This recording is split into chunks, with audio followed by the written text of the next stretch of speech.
Welcome back, guys. Moving on to a communication question on the test. So consider the function where f of x is equal to a times b to the power of x, where a cannot be 0 and b has to be greater than 0. Is there an x-intercept and is there a y-intercept?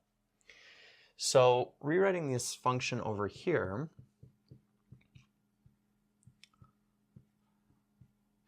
let's start figuring out if there's a y-intercept. I feel like that's easier than figuring out if there's an x-intercept first. So when we're looking for a y-intercept, we know the x value is going to be 0.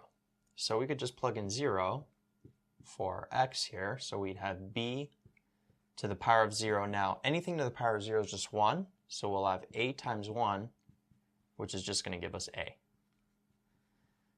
which makes that the y-intercept. So the y-intercept for this function here, this general function, is going to be 0 and the a value.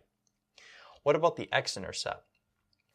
Well, notice that this function here, it has a c value of 0, right? The c value is always added or subtracted at the end there.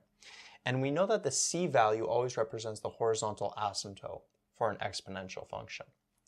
So this function here, it's going to have an asymptote at y is equal to 0, which means that it won't have any x-intercepts. So there won't be no x-intercepts. Right? Because this function is either going to look like this, right? The y-intercept here is going to be 0 and a. Or if the b value is between 0 and 1, it's going to look like this, right? And still go through that same y-intercept. So this function here is if the b value, the base, is between 0 and 1.